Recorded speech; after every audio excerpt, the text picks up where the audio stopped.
Bonjour et bienvenue dans Défi Bien-être et Santé. Je suis Kaline, médecin de santé publique et formatrice en prévention. À travers ce podcast, je vous accompagne pas à pas pour intégrer davantage de mouvement dans votre quotidien, sans pression, sans compétition, mais avec plaisir, équilibre et régularité. Mon objectif, vous aider à comprendre comment bouger chaque jour, même sans faire du sport, peut transformer votre santé physique, mentale et émotionnelle.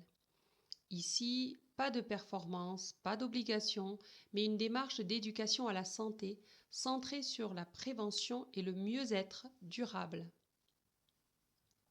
Les contenus de ce podcast sont informatifs et ne remplacent pas un avis médical personnalisé.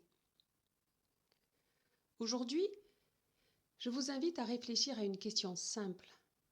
Combien de fois bougez-vous réellement au cours de la journée ? Pas seulement lorsque vous faites une séance de sport, bien sûr, mais dans vos gestes quotidiens.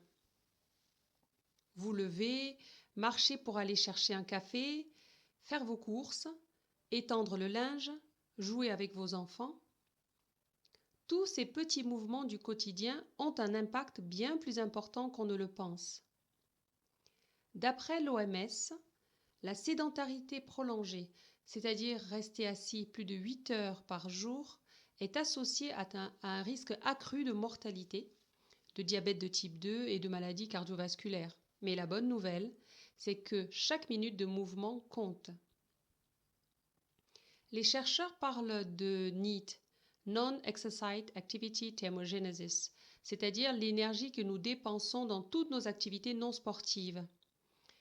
Et selon une étude de Levine et al., Mayo Clinic Proceedings en 2002, le NEAT peut représenter jusqu'à 15 à 30% de notre dépense énergétique quotidienne totale, un facteur clé pour le maintien du poids, la santé métabolique et le bien-être mental. Et vous savez pourquoi ? Ce NEAT est important parce qu'on peut l'augmenter sans bouleverser notre emploi du temps. Voici quelques pistes simples. Levez-vous toutes les 30 à 45 minutes pour marcher un peu ou vous étirer. Prenez les escaliers plutôt que l'ascenseur quand c'est possible. Marchez ou descendez un arrêt plus tôt si vous prenez les transports publics.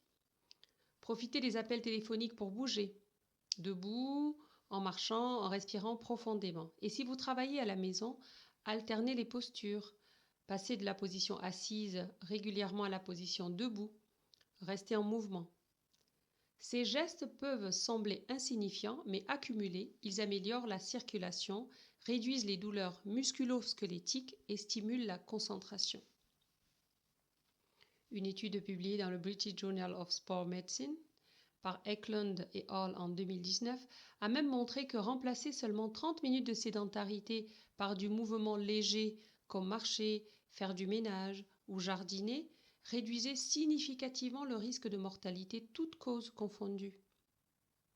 Alors aujourd'hui, je vous propose un petit défi. Essayez d'intégrer 5 minutes de mouvement toutes les heures, pas plus, pas moins.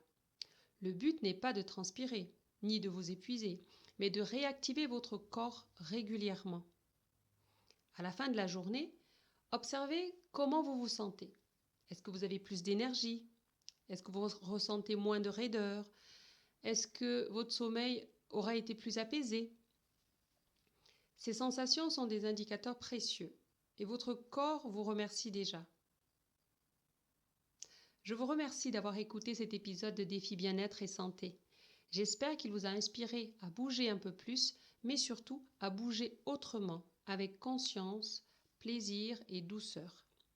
Et rappelez-vous, il ne s'agit pas d'en faire plus, mais de remettre du mouvement où la vie moderne nous immobilise.